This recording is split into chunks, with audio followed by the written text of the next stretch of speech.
kapatid. Welcome naman po sa isang araw ng ating fellowship. Piling ng mga devotion, mga update dito sa ating church. Ngayon po ay araw ng Wednesday, ka-22 ng December. Ilang araw na lang po at 25 na. Siguro karamihan na sa atin ay nakapaghanda na ng mga kanilang lutuin para sa 25 o 26 na celebration. Well, update naman po ng ating sitwasyon ngayon. Kanina ay napanood ko si Boris at sabi niya, insist niya na wala pa rin daw pong lockdown na didesisyonan. Pagkos ang Wales at ang Scotland ay nagpatupad na po ng further restrictions. In other words, wala na pong malalaking events sa Wales at sa Scotland tulad ng mga football, tulad ng mga concerts, kahit lang yung mga bars ay pinagbabawal na rin po sa Scotland. Alam naman po natin na nauna ang mga kartig bansa natin na nag-i-impose. Ang kasunod po niyan ay tayo na dito sa England. So nag-aantay na lang, nagbabay out ng time lang si Boris at ating mga scientists para mag-impose na ng further restriction dito sa atin. So inaasahan na po natin yan. In-expect na po natin na magkakaroon po ng restriction o further restriction after December 25. Kaya inaasahan na rin natin na magkakaroon po tayo ng siguro hindi naman full lockdown, partial lockdown sa darating po ng after December 26. Siguro po ito ay at tinatawag nila itong may tawag nila dito yung anyway, partial lockdown. At hindi naman po full lockdown. Hopefully nga, hindi full lockdown. Para makapagtrabaho pa yung mga iba, yung mga business, makapagbukas pa. Siguro yung malalaking gatherings na lang ang pinagbabawal. Kasi po talaga tumataas at mataas na ang ating infections. Nasa more than 90,000 na tayo a day. Kung ating pong titignan way back ng March, April nung nag-lockdown ay ganyan na po ang number ng bilang ng mga na-infect sa araw-araw. Ang kaibahan lang po ngayon ay kukunti pa lang ang bilang ng mga nasa ospital. So kapag nag-overload na po ang ospital, dyan na po siguro magkakaroon ng full lockdown ng England o United Kingdom. At panalangin po natin na hindi po makarating doon. At ito po yung nagpapatunay yung po mga vaccine na ginawa natin, ginawa ng mga buong mamamayan ay talagang nakatulong. So, yung mga hindi pa nakavaccine, siguro magpa-vaccine na ulit. Yung mag-booster. Alright? So, papambalita sa atin dito. Ang Europe ay kanina nakita ko rin doon sa balita na lockdown, further lockdown na ang restriction na ang Holland, Belgium at ang France kasi napakataas din daw po sa France ang infections. Kaya tayo po sumunod kung ano po ang mga ibibigay ng mga restrictions ng ating gobyerno. Meron lang po akong gusto ipanood sa inyo na ito po ay message ng World Health Organization. Yung kanilang Director General na si Tedros, nabanggit ng kanyang Tedros Adhanom Ghebreyesus. Siya po ang World Health Organization Director General. May po siyang sinabi na siguro ito'y babala o warning o information sa mga bansa na hindi pa nagla-lockdown o tungkol po dito sa darating na Christmas o ano po ang mga masasabi ng mga health expert. Kasi sila po ang may pinakamalaking health contingent na pinag-aaralan po ang ating COVID-19. So siya po ang may sinasabi para sa atin. Sa pakinggan siguro natin siya. Tali lang at i-display ko lang siya. Ayan. Alright. Want to spend time with friends and family. But an event cancelled is better than a life cancelled. It's better to cancel now and celebrate later than to celebrate now and grieve later. Wow. Narinig niyo po yung kanyang sinabi? It's better to cancel now and celebrate later or celebrate now and grieve later. Wow. Yan po ang kanyang nakakatakot na babala at paalala sa atin kapag celebrate ng Christmas. So, sila na po ang nagsalita, ang mga espesyalista at mga kinaukulan tungkol po sa pagsugpo ng COVID-19 na pinagbabawal na po ang mga gatherings, lalo na ang celebration ng Christmas. Hindi dahil siguro siya ay against sa Christmas, kundi dahil po talagang napakataas na ng infections, hindi lang dito sa United Kingdom, kundi buong Europe. Sabi nga nila, ang Europe na po ang epicenter ng COVID-19 attack o infections. Nandito po sa atin, kaya yung po ang mga warning ng mga dalubhasa, mga doktor at mga espesyalista. Ayan. Well, dumako naman po tayo sa information sa Pilipinas. Tuloy po ang ating pag-recover ng ating bansa sa mga nasalanta ng bagyo.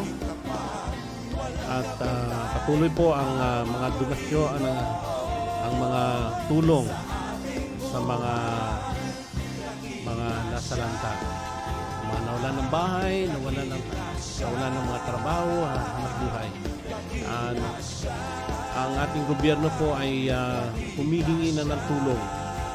Ang huling message po ng ating presidente ay wala na raw pong pera na natitira dahil ito po ay nagastos na natin sa COVID-19. At sa COVID-19 at wala na pong pera para sa mga disaster.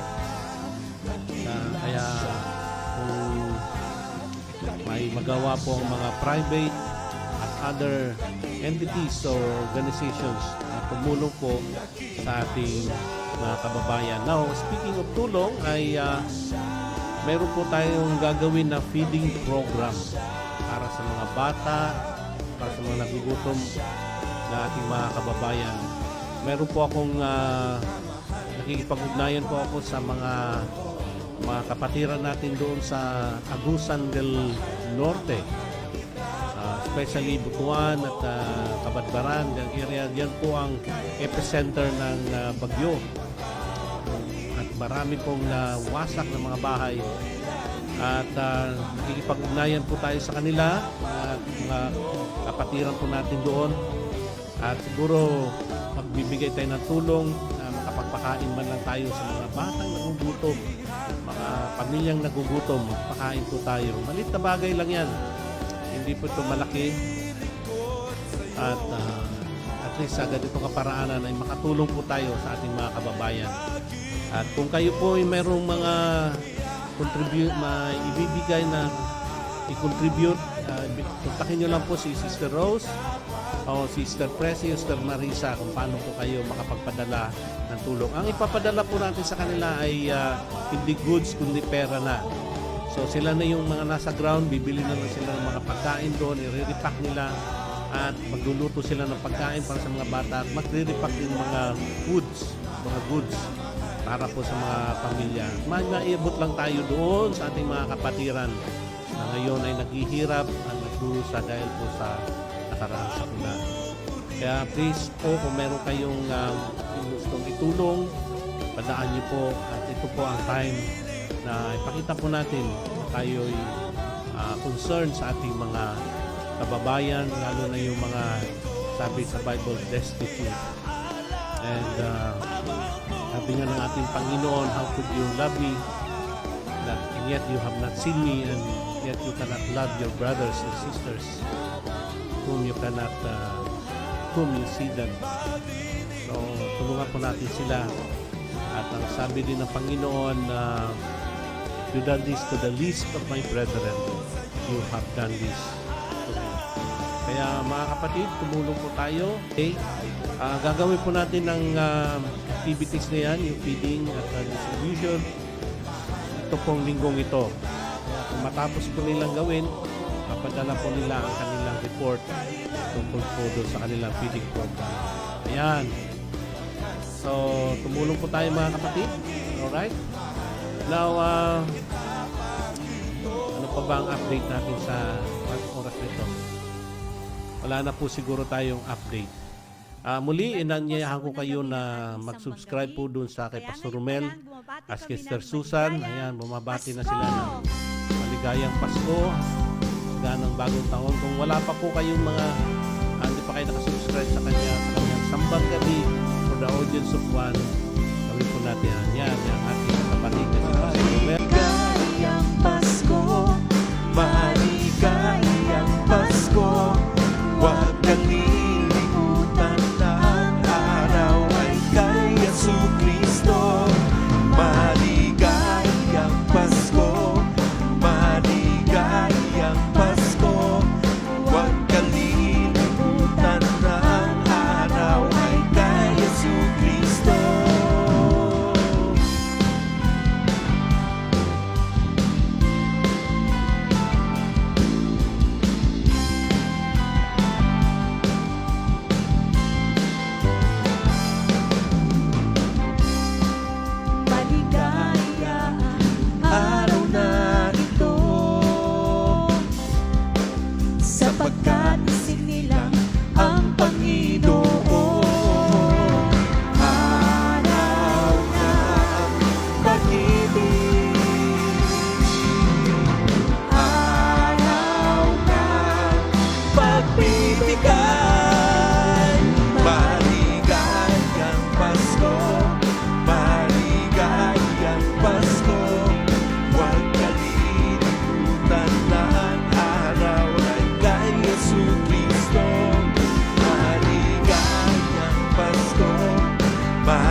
Ngayon naman po ay dadako tayo sa ating devotion. Ating pong basahin ang Job chapter 3 verse 25. Sabi niya po rito, "What I feared has come upon me. What I dreaded has happened to me." And also let me read also Job chapter 1 verse 21. Says, and Job said, "Naked I came from my mother's womb, and naked I will depart. The Lord gave, and the Lord has taken away. May the name of the Lord be praised." May the good Lord bless the reading of His words. These two words that I have read are from the mouth of Job. You know, the book of Job is one of the most famous book in the Bible. Kasi nga, it is only exclusively used particularly in one subject, and that is suffering. Kaya nga tuwing may kinakaunsilang ako at give up na sa buhay dahil sa malaking problema ng kailang pinagdaraanan, I challenge them to read the book of Job and see how and compare their lives to them. And then they found out that Job has more problem than them. And yet Job able to survive and sustain his relationship with God, his faith, in spite of what happened to him. What causes the human affliction or suffering? Yan po ang aking topic ngayon. Ano daw po, what power behind that entangle the people today with afflictions and torment? I'm sure there is a power that behind the torment, behind the afflictions. Kung titingnan po natin ang aklat ng Job o ang buhay ni Job, ay perhaps napakaganda po ng kanyang buhay compare sa lahat. Sa atin, he is considered a millionaire sa ating standard. Itong panahon niya. He owns a lot of livestock. He owns a big farm. He had a lot of servants. At hindi lang siya nakakaangat-angat sa buhay, kundi super nakaangat-angat sa buhay si Job sa kanyang standard nila sa kanilang kapanahunan. So sa ngayon siguro he's a millionaire or billionaire sa ating panahunan. And yet something happened to Job until one day. So yun ang kinakatakutan ni Job, yung until one day, you know, what I feared has come upon me. Meron siyang kinakatakutan yung one day. At Job ay hindi lamang isang mayaman at hindi lamang siya masagana ang buhay, kundi the Bible describes him as he is a faithful servant of God. He is a devout believer, obeyed God's commandments, and many things. He offered regularly thanksgiving to God together with his family. So Job is considered a righteous man or an upright man. Ngunit dumating yung isang araw, yun ang nakakatakot dumating ang isang araw sa kanyang buhay nang tinanong ng Diyos si Satan where he has been. At sabi ni Satan, "Well, I've been to earth." Oh, sabi ng Diyos, "Nakita mo ba si Job, na aking servant?" Yeah. Kaya lang naman siya faithful and you know, he's a fake man. You know, hindi naman siya siguro serious sa kanyang devotion sa iyo. You know, kaya lang naman siya nagiging devoted sa iyo ay because probably you bless him and you give him that protection in his life for him to be blessed. So kung tatanggalin mo yung protection mo sa kanya, tatanggalin mo yung blessing sa kanya, then we'll see kung talagang maging faithful pa siya sa iyo, or that he will not curse you or despise you. Well, pinayagan ng Diyos si Job. Sige. Yeah. You can do anything except not taking his life. So yun lang ang condition. You can inflict him, you can make him suffer, you can torment him, but for one thing, do not take his life. Na-surprise ako dun that God agrees what Satan wants and wish. So, to make the story short, Satan came down to earth and smite or strike Job. Kaya dumating na yung araw na kinakatakutan ni Job. What I feared has come upon me. What I dreaded has happened to me. Yung araw na kinakatakutan niya, exactly, habang sila ay naghahapunan o kumakain together as a family, one of his servant, after the other, nagsasabing nasunog yung kanilang taniman, na namatay yung kanilang mga hayop, dilusob yung kanilang mga barns, kanilang lagayan ng mga pagkain ng mga kalaban, at maraming iba. At yung mga servant, yung mga messenger na lang ang natira. And then, hindi lang yon, nawala lahat ng mga ari-arian at kayamanan ni Job. Mayroon pang isang dagok na dumating sa kanya, namatay yung kanyang mga anak na habang ito ay nagkakainan, nagdi-dinner, biglang may bumagsak sa kanila at na-wipe out ang buong family, ang buong mga children ni Job. So napakasakit po na nangyari kay Job, yung panahon na yun. At hindi lang yun, si Job ay nagkaroon ng ketong o boils, mga bukol sa buong katawan, mula ulo hanggang sa talampakan, kung saan siya na lamang ay nakaupo doon sa kusina o doon sa abuhan, sa mga Bisaya pa. At doon ay siguro nakatalokbong na lang siya at naghihinagpis sa kanyang situation, sa nangyari sa kanya. At hindi lang yon, to add insult to his injury, ay pinalipusta pa siya ng kanyang asawa. Sabi ng kanyang asawa, Job, hindi ka ba titigil magpasalamat sa Panginoon? Hindi ka ba titigil na magpuri sa Diyos in spite sa nangyari sa iyo? Why don't you curse God? Well, sabi ni Job, you woman, you are wicked. Nirebuke pa ni Job ang kanyang wife because Job refuses to curse God. Kasi yun ang number one aim ni Satan, to inflict torment, sickness, diseases, and even death doon sa mga mahal sa buhay ni Job, ay for Job to curse God and blame God. At hindi lang yun, yung kanyang mga tatlong kaibigan who spent 7 nights with him, sitting with him without talking a word. Nung finally nagsalita yung kanyang mga kaibigan, after 7 days, sinisi pa nila si Job.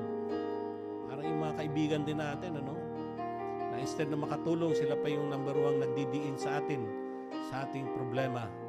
So, blame nila si Job at sabi nung isa, Job, bakit hindi mo i-curse ang Diyos? Bakit mo hindi mo i-blame ang Diyos sa nangyari sa iyo? At ang sagot nga ni Job sa verse 21 ng chapter 1 ng Job, naked I came from my mother's womb, and naked I will depart. The Lord gave and the Lord has taken away. May the name of the Lord be praised. So nakuha pa ni Job na magpasalamat sa Diyos. Job could not blame God. Job could not curse God of what happened to him. What causes our suffering? Number one is obvious. The obvious reason is Satan wants us to suffer. He wants to inflict suffering in us.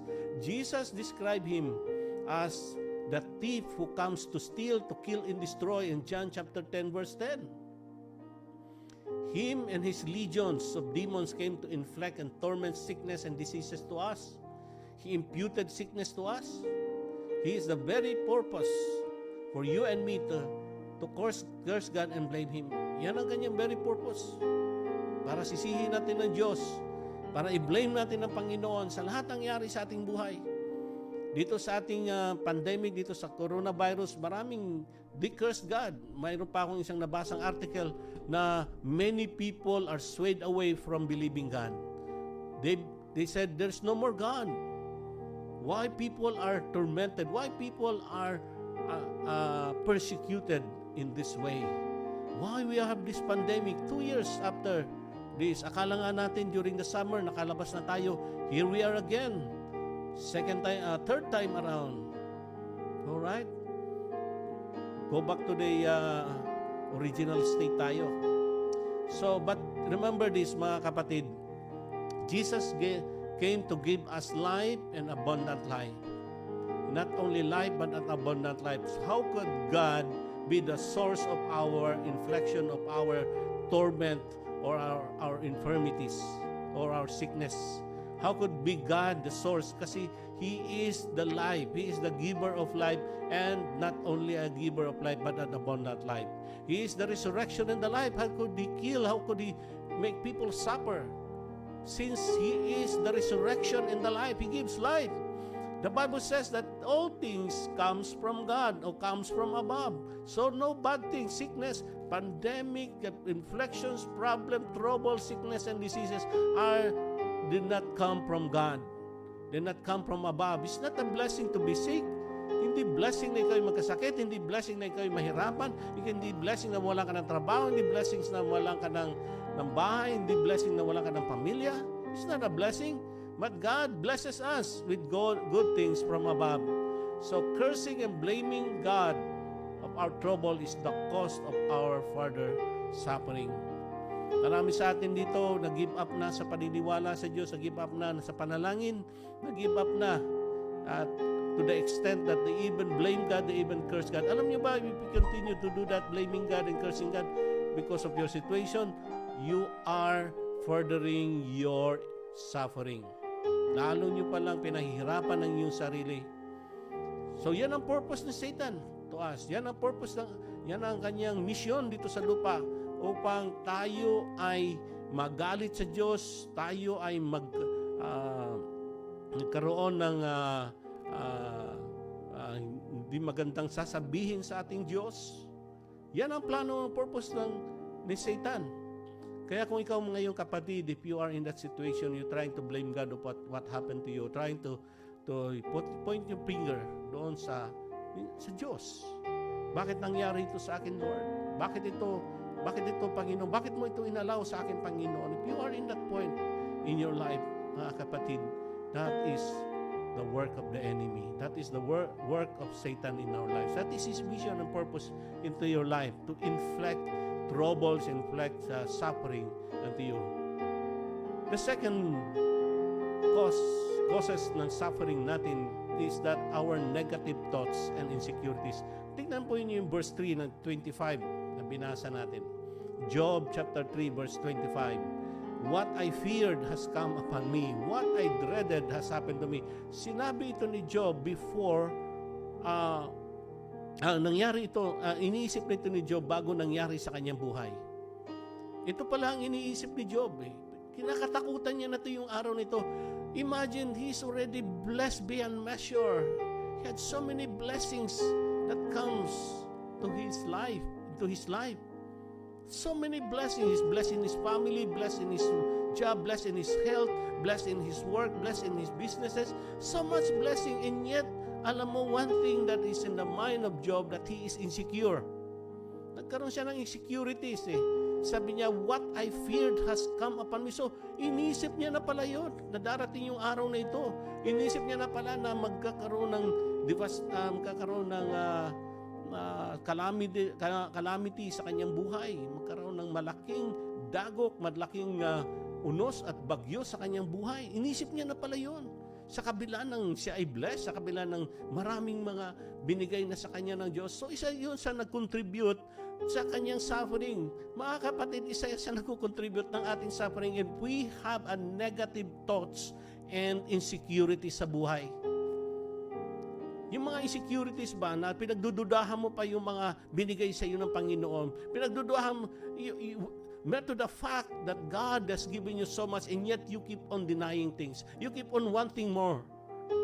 Hindi mo man lang, sabi sa Bible, count your blessing and name them one by one. You haven't even count your blessing, and yet you are asking God for more. And yet hindi ka pa tapos na magbilang ng mga blessings ng Panginoon.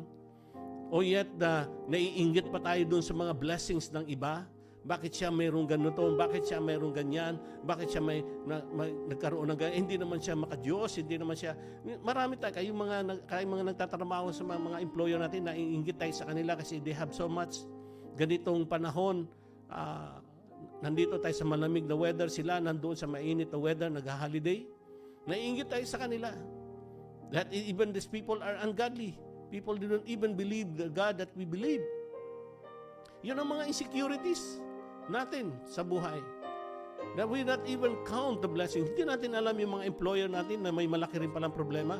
Nalalaman na lang natin, nagdi-divorce na sila. Nalalaman na lang natin, nagpapakamatay na sila. Kasi they don't have God. Yung ba ang kinainggitan nating buhay? Yung ba ang kinainggitan natin na situation nilang natin, ang estado natin dito sa mundo? Magpasalamat tayo sa peace of mind. Magpasalamat tayo sa magandang trabaho, magandang good health, magandang magandang income, magandang pamilya. Magpasalamat tayo doon, mga kapatid. Huwag tayong ma-insecure. You know, so si Job, isa sa mga naging problema ni Job, kaya nagkaroon ng suffering, is because of insecurities, yung negative thoughts pa rin. Although he loves God, there is no questions that he loves God. There is no questions that he honors God and he respects God and obeys God's command. And yet, mayroon behind his mind ay mayroong insecurities. Yung mga insecurities ay katulad ng we were not able to recognize God's blessing into our lives. Naiinggit pa tayo doon sa iba. Yan ang insecurities. Di ba? Naiinggit pa tayo doon sa mga mayroon yung iba na wala tayo. Kaya yung mga insecurities natin, kapatid, isa yan sa mga nagdadrive sa atin towards our suffering. So today, there are two things why we suffer. Is because obviously Satan wants to inflict us, wants to suffer us, para i-curse natin ng Diyos, para itaboy natin ng Panginoon sa ating buhay, para iwaglit natin ng Diyos sa ating buhay. And the second one is our negative thoughts and insecurities. Paano daw po natin matutugunan yung ating mga insecurities? You know, si Job, he recognized yung kanyang failures. He recognized his shortcoming. You know what he did? He repented. He repented from his insecurities and never blamed God. Never, kahit na daw siya ay mamatay dito sa lupa, mawala dito sa mundo, never na lumabas sa bibig niya na sinisisi niya ang Diyos. Sinisisi niya ang Diyos. Tandaan natin, kapatid, God has already restored everything to us. God has already restored 2,000 years ago. He gave to us His Son Jesus. Kasi alam ng Diyos, kaya tayo may Pasko. Kaya tayo may Pasko kung saan ang spiritual na Diyos pumunta sa ating physical na world, na mundo, para tugunan yung ating mga pangangailangan. Our needs has already met 2,000 years ago. So Job came back to God and repented of what he had in his mind. Ganun din po ang gagawin natin, mga kapatid. We have to come and repented to God if we have the thoughts that we are insecure of the things that we don't have. Kaya let us come before the Lord. Let us honor God. And let us get rid of those things that the devil has done into our lives. Alam niyo ba, what Jesus has done to us in the cross is to restore what Satan has stolen to us. I want you to believe that. How you do that? I want you to believe that by faith.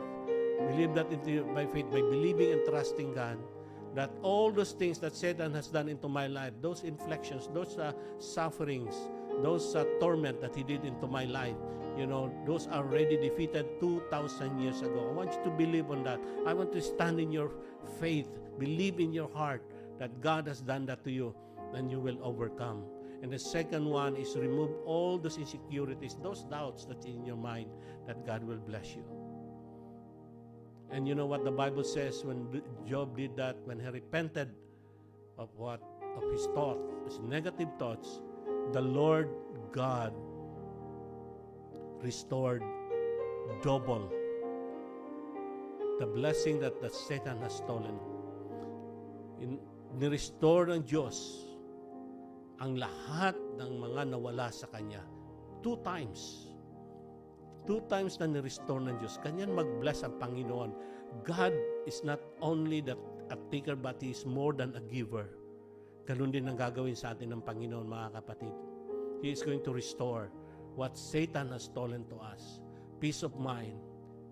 Peace with one another. Good relationship with our loved ones. Good life. blessing upon blessing. Yung mga bagay na dapat maangkin mo, mga kapatid, dapat makuha mo, dapat it is for you. Ibibigay yun ng Panginoon double time. Yung mga ninakaw ng kaaway sa inyo, mga kapatid, yung health, na dapat ngayon you are healthy, and yet you are now with sickness, that God is going to restore your health double times. You know, when the Bible says, when God blesses, not only threefold, not only 30-fold, not only 50-fold, but 100-fold return, ibibigay sa iyo ng Panginoon.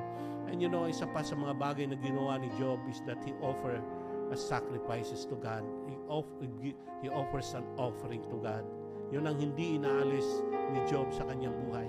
In spite na nagkaroon siya ng negative thoughts, nagkaroon siya ng insecurities, but he continually giving an offering to God. Giving an offering to God is breaking the curse, breaking what Satan has done into your lives. Amen? So yun lang po, mga kapatid, ang aking sharing ngayon, what causes our suffering, our torments, our trials, what causes. So sana po ay na-bless kayo sa araw na ito. Tayo po ay sumaglit sa panalangin. Dakilang Diyos, salamat pong muli sa araw na ito na kami ay nagkasama-sama sa ganitong kaparaanan. Salamat po, Panginoon, sa aking mga kapatid na nakikinig sa oras na ito. Ano man ang kanilang gawain, pagpalain niyo po sila, Panginoon. Bigyan niyo po sila ng kalakasan kung sila ay nagtatrabaho. Bigyan niyo po sila ng good mind, Panginoon. And give them wisdom, Lord, doon sa mga nangailangan ng wisdom na didesisyonan sa kanilang buhay. Give them the strength that they needed today, Lord. Your super strength, O God. Super spiritual strength ay bibigay niyo po sa kanila, Panginoon. And Father God, Lord, steer our faith, O God. Steer our faith, especially to those who are faithless at this time, to those who have lost their faith on you.